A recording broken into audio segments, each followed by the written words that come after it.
Assalamualaikum warahmatullahi wabarakatuh. Bismillahirrahmanirrahim. Alhamdulillah, jumpa lagi dan kami Rusda Mawang, anak kampung dari Pulau Kalimantan. Pada kesempatan kali ini, video yang ingin kami bagikan kembali mengenai pembahasan soal P3K tahun anggaran 2024 untuk jabatan administrasi perkantoran dan juga layanan operasional perkantoran. Oke, kawan-kawan Bapak Ibu, sesuai dengan keputusan Menteri Pan-RB nomor 347 tahun 2024, secara umum, secara rinci, soal ada 145 soal, kecuali nanti bagi jabatan pengelola umum operasional hanya terdiri dari 100 soal. Oke, kita langsung saja ke bagian pembahasan soal. Ini merupakan bagian keempat. Jadi pada part keempat ini, soalnya juga bisa jadikan bahan dan referensi untuk jabatan layanan operasional perkantoran, karena saling keterkaitan dengan administrasi perkantoran. Untuk botak soal ada 30 beserta pembahasan, dan mohon maaf, pilihan gandanya cuma sampai dengan abjad D. Soal pertama, dalam Undang-Undang ASN tahun 2023, jabatan ASN secara garis besar dikelompokkan menjadi dua jabatan, yaitu A. Jabatan manajerial dan non-manajerial, B. Jabatan pelaksana dan fungsional, C. Jabatan pimpinan tinggi dan pengawas, D. Jabatan struktural dan fungsional. Jawabannya adalah A. Jabatan manajerial dan non-manajerial. Pembahasan dalam Undang-Undang ASN nomor 20 tahun 2023 bab 5 bagian ke-1, jabatan ASN secara garis besar dikelompokkan menjadi dua jenis jabatan, yakni jabatan manajerial dan non-manajerial. Soal nomor 2. Apa perbedaan utama antara jabatan manajerial dan non-manajerial dalam struktural ASN? A. Jabatan manajerial mengelola organisasi, sedangkan non-manajerial melaksanakan tugas operasional. B. Jabatan manajerial berbasis keterampilan, sedangkan non-manajerial berbasis manajemen. C. Jabatan manajerial berada di level pusat, sedangkan non-manajerial berada di level daerah. D. Jabatan manajerial memiliki tunjangan lebih kecil dibandingkan non-manajerial. Jawabannya adalah A. Jabatan manajerial mengelola organisasi, sedangkan non-manajerial melaksanakan tugas operasional.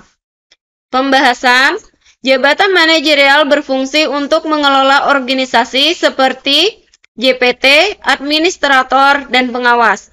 Jabatan non-manajerial atau jabatan fungsional lebih berfokus pada tugas teknis atau keahlian tertentu.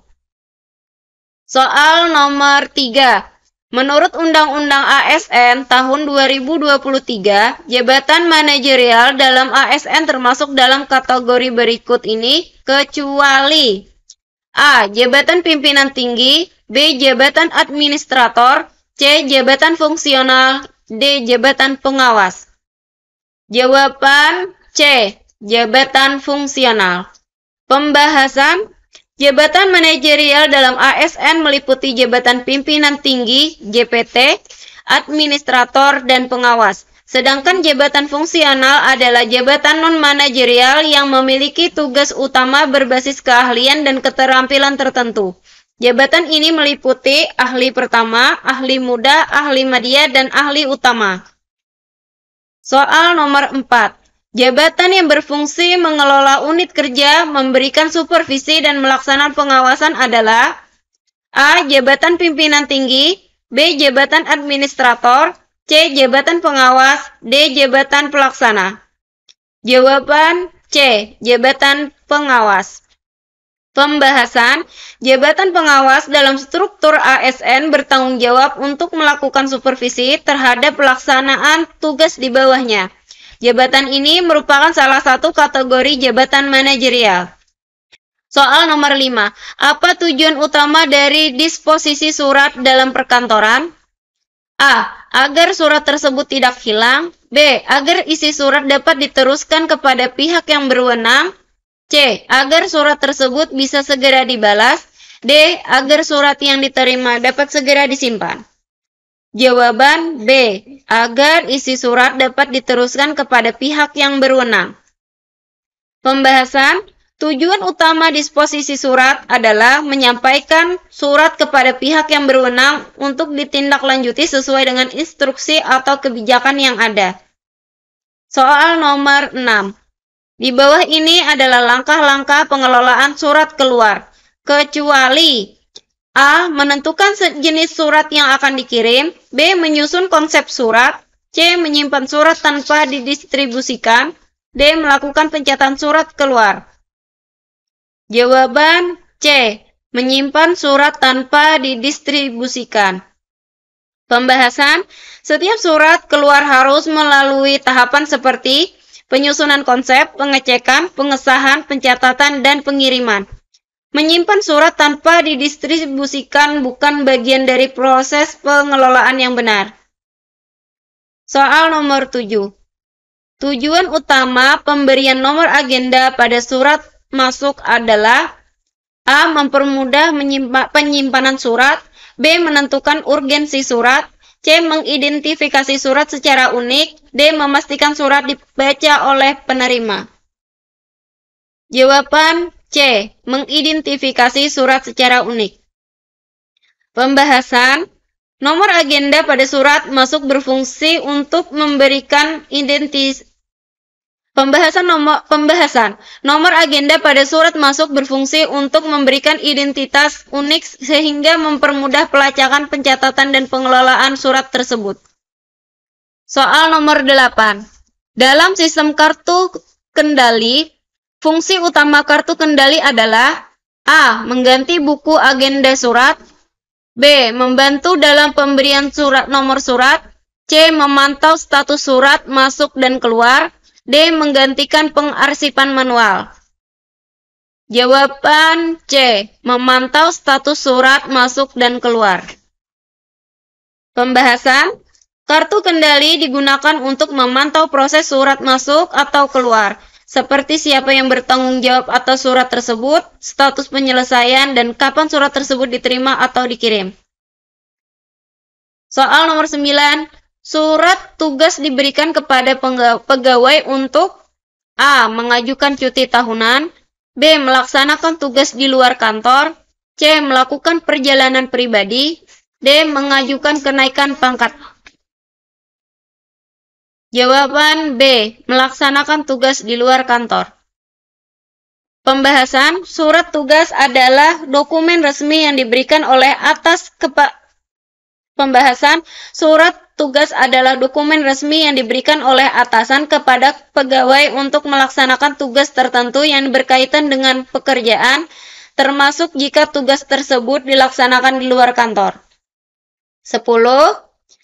Komponen utama dalam surat perjalanan dinas (SPD) meliputi hal berikut kecuali A. Nama pegawai yang ditugaskan. B. Uraian tugas yang dilaksanakan.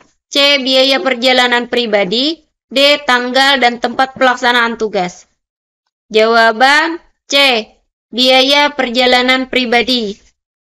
Pembahasan. SPD hanya mencakup komponen-komponen terkait pelaksanaan tugas dinas, termasuk identitas pegawai, tugas yang akan dilaksanakan, lokasi tugas, waktu pelaksanaan, dan komponen pendukung lainnya.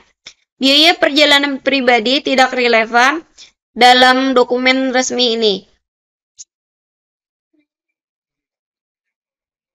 Ya. Oke, kita lanjut kawan-kawan Bapak Ibu ke nomor 11. Berikut ini yang bukan termasuk kelengkapan yang biasanya dilampirkan dalam surat lamaran kerja adalah A. Daftar riwayat hidup. B. Fotokopi ijazah. C. Surat keterangan sehat. D. Buku tabungan. Ini mudah, apa kira-kira jawabannya? Yang benar adalah buku tabungan. Pembahasan, buku tabungan tidak termasuk dokumen yang relevan untuk melamar pekerjaan. Kelengkapan yang biasanya dilampirkan meliputi dokumen yang menunjukkan kualifikasi dan legalitas pelamar, seperti daftar riwayat hidup, ijazah, transkrip nilai, surat keterangan sehat, surat keterangan pengalaman kerja, surat pernyataan, dan lain-lain yang diminta oleh perusahaan atau instansi terkait. Oke, kita lanjut ke soal selanjutnya, nomor 12. Arsip yang disimpan untuk digunakan secara aktif dalam kegiatan organisasi disebut A. Arsip dinamis, B. Arsip statis, C. Arsip pita, D. Arsip inaktif. Jawaban yang tepat adalah arsip dinamis. Pembahasan, arsip dinamis adalah arsip yang digunakan secara langsung dalam kegiatan sehari-hari organisasi. Arsip ini sering disimpan di tempat yang mudah diakses oleh pengguna. Sementara untuk arsip statis adalah arsip yang tidak lagi digunakan secara aktif, tetapi disimpan karena memiliki nilai historis. Arsip pita adalah arsip penting yang sangat dibutuhkan untuk keberlangsungan organisasi. Sedangkan arsip inaktif adalah arsip yang jarang digunakan tetapi masih perlu disimpan untuk referensi. Soal berikutnya, nomor 13. Salah satu contoh arsip pita dalam suatu organisasi adalah A. Surat edaran, B. Surat keputusan direktur, C. Sertifikat tanah perusahaan, D. Notola rapat. Jawabannya yang benar C. Sertifikat tanah perusahaan. Pembahasan, arsip pita adalah dokumen penting yang diperlukan untuk melindungi hak dan aset organisasi, seperti sertifikat tanah, dokumen kontrak, dan dokumen kepemilikan lainnya. Dokumen seperti surat edaran atau nota rapat lebih cenderung termasuk arsip dinamis. Kita lanjut soal nomor 14. Proses penilaian apakah suatu arsip perlu disimpan atau dimusnahkan disebut A. Penyimpanan, B. Retensi arsip, C. Pengolahan arsip, D. Inventarisasi arsip. Jawabannya adalah B. Retensi arsip. Pembahasan, retensi arsip adalah proses evaluasi arsip berdasarkan masa simpan dan nilai guna. Dokumen yang tidak lagi memiliki nilai guna dapat dimusnahkan sesuai dengan peraturan yang berlaku. Sedangkan yang bernilai historis akan disimpan sebagai arsip statis. Kita lanjut ke soal berikutnya, nomor 15. Apa fungsi utama dari Google Drive dalam konteks aplikasi online perkantoran? A. Membuat dokumen dan spreadsheet secara offline. B. Menyimpan, berbagi, dan mengakses file secara online. C. Mengedit file PDF secara langsung. D. Membuat desain grafis untuk presentasi. Jawaban yang tepat adalah B. Menyimpan, berbagi, dan mengakses file secara online. Pembahasan, Google Drive adalah platform penyimpanan cloud yang dirancang untuk menyimpan, berbagi, dan mengakses file secara online. Ini mempermudah pengguna untuk mengelola dokumen dan berkolaborasi dengan tim dari berbagai lokasi. Kita lanjut soal nomor 16. Bagaimana cara berbagi file Google Sheet kepada orang lain sehingga mereka hanya bisa melihat isi file tanpa mengeditnya? A. Menggunakan opsi Can Edit saat membagikan file. B. Menggunakan opsi Can View saat membagikan file. C. Menggunakan opsi Restrict saat membagikan file. D. Menyimpan file sebagai PDF sebelum membagikannya. Jawaban yang benar adalah B. Menggunakan opsi Can View saat membagikan file. Pembahasan, untuk memastikan orang lain hanya dapat melihat file tanpa mengedit, gunakan opsi Can View hanya dapat melihat. Hal ini dilakukan melalui menu Share di Google Sheet. Nomor 17. Jika ingin menyisipkan grafik berdasarkan data dalam Google Sheet, langkah awal apa yang harus dilakukan? A. Klik Insert Chart. B. Klik File, New Chart. C. Klik Data, Chart Editor. D. Klik Format Chart. Jawaban yang tepat adalah A. Klik Insert Chart. Pembahasan. Langkah awal untuk menyisipkan grafik adalah memilih data yang ingin digunakan, kemudian klik menu Insert Chart untuk membuka editor grafik. Kita lanjut soal nomor 18. Soal nomor 18, untuk menampilkan hanya data tertentu dari sebuah tabel menggunakan filter, langkah yang benar adalah A. Data, Shoot, Apply Filter. B. Data, Filter, pilih kriteria filter. C. Insert, Filter, Apply Filter. D. View, Filter, pilih kriteria filter. Jawaban yang tepat adalah B. Data, Filter, pilih kriteria filter. Pembahasan. Filter digunakan melalui menu data dan memilih opsi filter. Kemudian, kriteria dapat ditentukan. Kita lanjut soal nomor 19.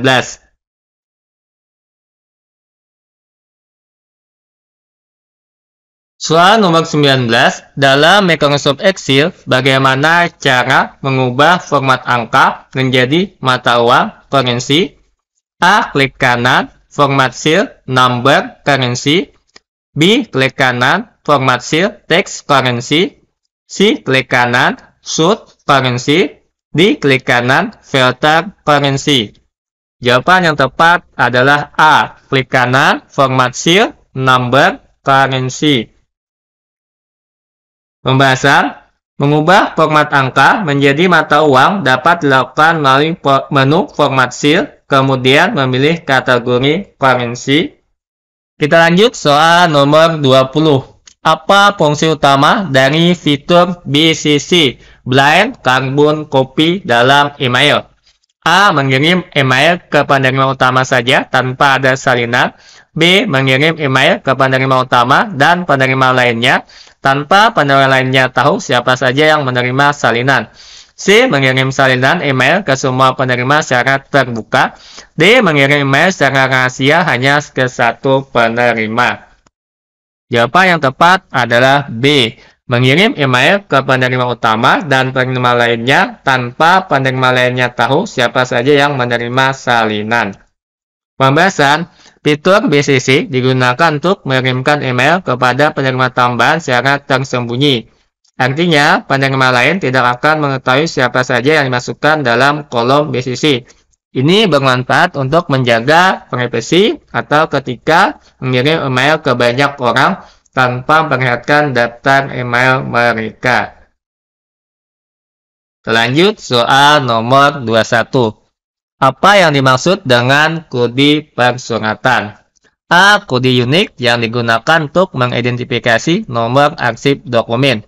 B. Kombinasi angka dan huruf yang digunakan untuk mengklasifikasikan jenis surat. C. Format penulisan surat berdasarkan standar tata usaha negara. D. Pengkodian rahasia yang hanya diketahui oleh pengirim dan penerima. Jawaban yang tepat adalah B.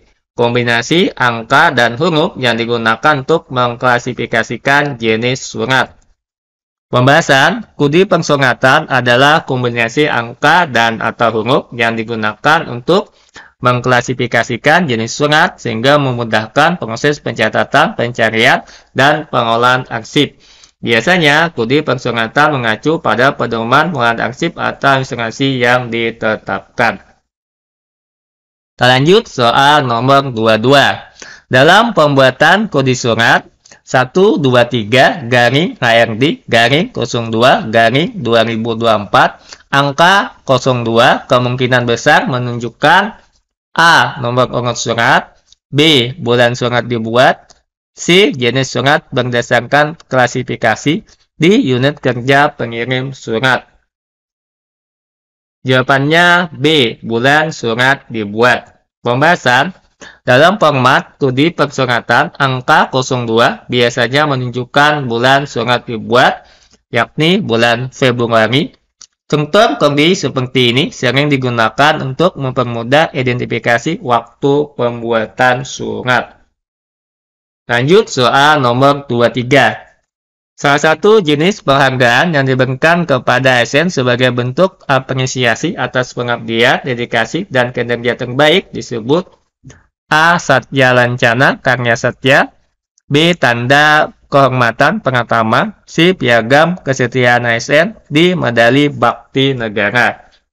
Jawabannya A. Satya Lancana Karya Satya. Pembahasan. Satya Lancana Karya Satya adalah penghargaan yang diberikan kepada ASN atas pengabdian yang telah mencapai 10, 20, atau 30 tahun dengan menunjukkan kesetiaan, kejujuran, kecakapan, dan disiplin kerja. Penghargaan ini diatur dalam peraturan pemerintah dan diberikan secara resmi oleh Presiden. Lanjut soal nomor 24. Penghargaan kepada ASN yang menunjukkan kinerja luar biasa dalam inovasi pelayanan publik biasanya digunakan melalui A. Lomba Inovasi Nasional, B. Penghargaan ASN Inspiratif, C. Anugerah ASN, D. Kompetisi Inovasi Pelayanan Masyarakat. Jawabannya C. Anugerah ASN. Pembahasan. Anugerah ASN adalah penghargaan tahunan yang diberikan oleh Kementerian Vanderbilt kepada ASN yang berprestasi. Lanjut soal 25. Apa yang dimaksud dengan ekstensi file pada dokumen komputer? A. Format yang digunakan untuk menyimpan data di dalam file. B. Nama file yang memberikan informasi tentang jenis dokumen. C. Program yang digunakan untuk membuka file. D. Proses untuk memindahkan file ke perangkat penyimpanan lain. Jawabannya B. Nama file yang memberikan informasi tentang jenis dokumen. Pembahasan. Ekstensi file adalah bagian dari nama file yang menunjukkan jenis dokumen atau format file tersebut.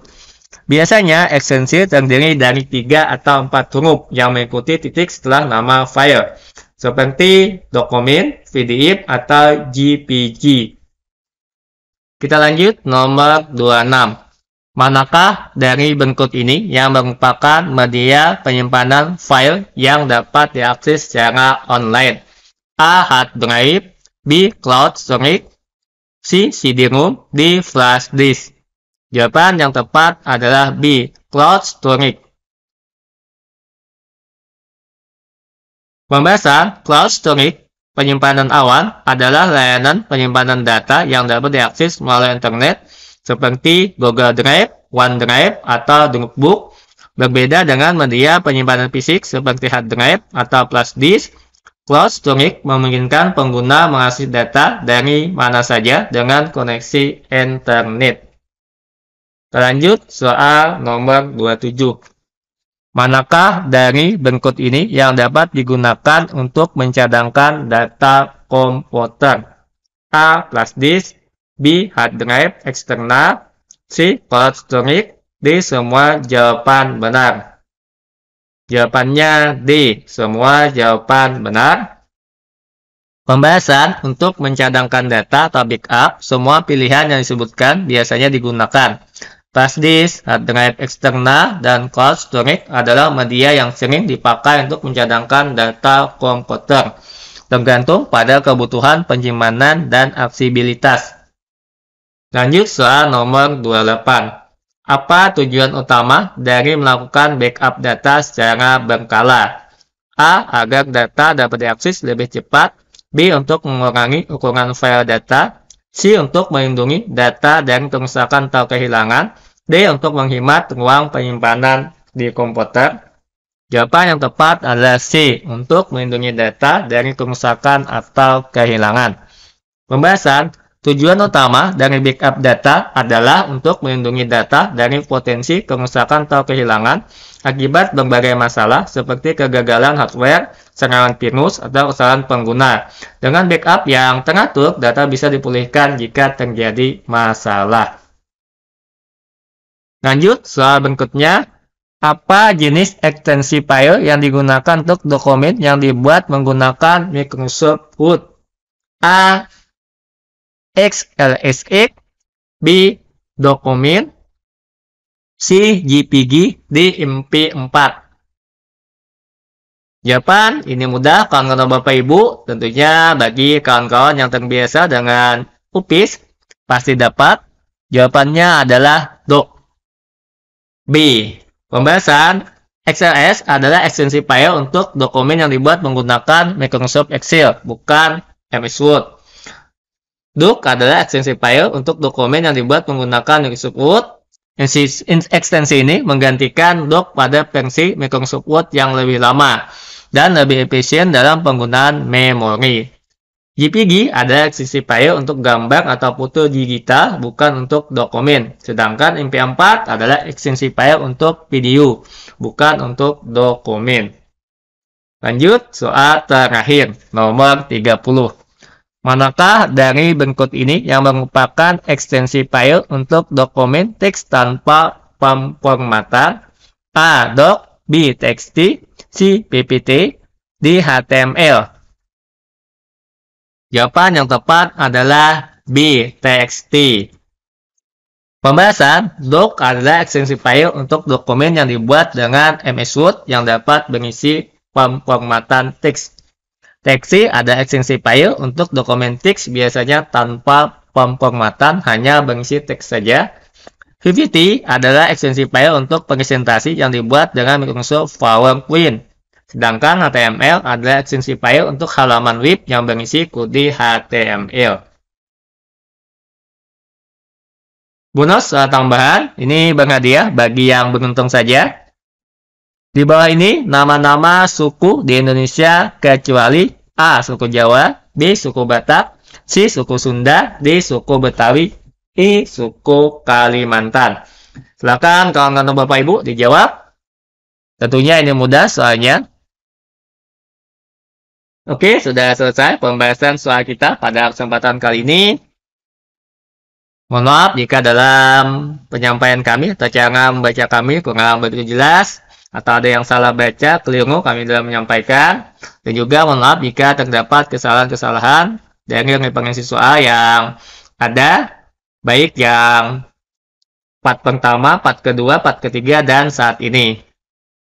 Terakhir, tentunya semoga kita, kalian, dan semuanya lolos dan sukses jadi SNP3K tahun 2024. Sampai jumpa lagi di lain waktu dan kesempatan. Akhirnya kami sudahi dengan ucapan wabillahi taufik wa hidayah. Assalamualaikum warahmatullahi wabarakatuh.